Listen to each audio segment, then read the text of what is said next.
I coached T-ball 1 year, and that's all my sanctification could take. I think there's a special place in heaven for T-ball coaches. Right? These people, these special little people, they don't know anything about baseball. And they come out on the field, and you're like, go to first base. And they're looking at you with, excited beam in their eyes. What's that? Oh boy. Okay, first base is over there. And they run over and they stand right on top of it. No, you got to stand a little bit off of the first base. We don't stand on the base. They're looking at you like, what the heck? That's silly. No, a little off of it. Okay, second base. That's the one over there. There's third base. Okay, come back on the no, come back on the field. All right. And they sit down. No, we stand in baseball mostly. No sitting. Okay. They don't know anything. And you're just like herding cats for like 3 months. But you have to remember they don't know what they're doing. If you just threw them out on the field and said, go play baseball, their first game, and they all like just stood around and walked out on the field and had their gloves on their heads, and whose fault is that? That's the coach's fault. That's the coach's fault. Those kids don't know the game. They don't know.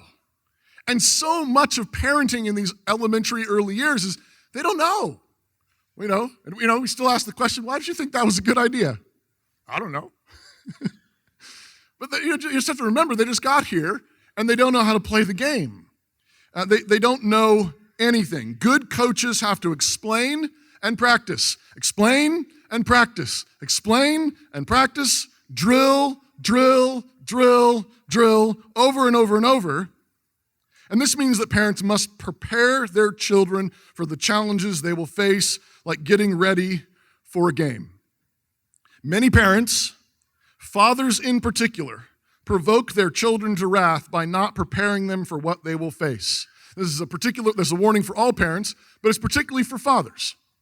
Right? Do not provoke your children to wrath. And I think one of the ways that fathers frequently do this is by not preparing their children for what they're going to face.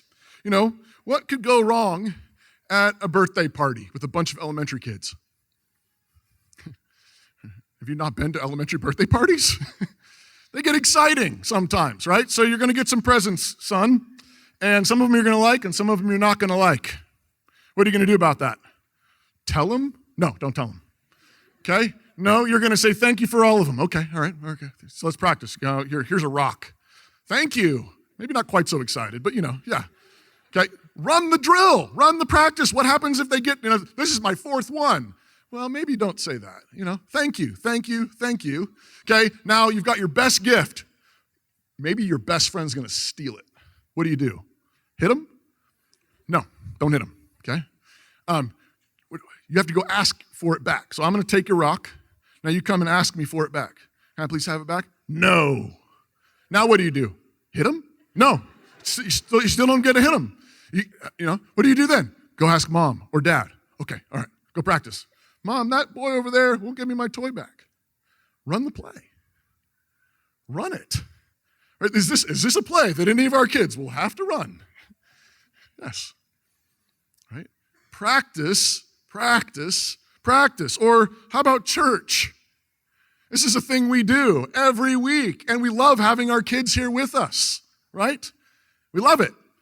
Is it a little bit of a rodeo? Yes. Is it a little bit challenging? Yes. We know that.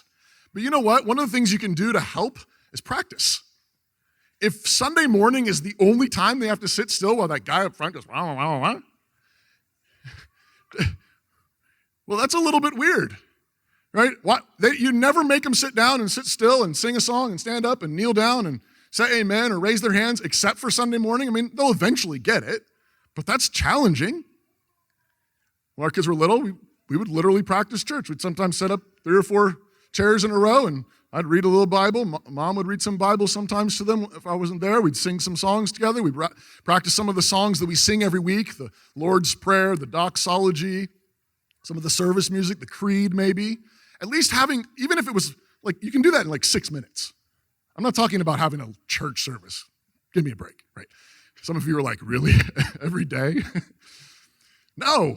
I just mean a brief practice. Get used to the idea of sitting still. Initially, they just need to learn to sit still. Sit still, hold a songbook, hold a bulletin, sit still, let's sing a song.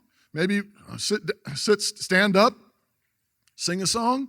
But even getting a little bit of muscle memory going is going to help them. You're practicing and you're preparing them for the game.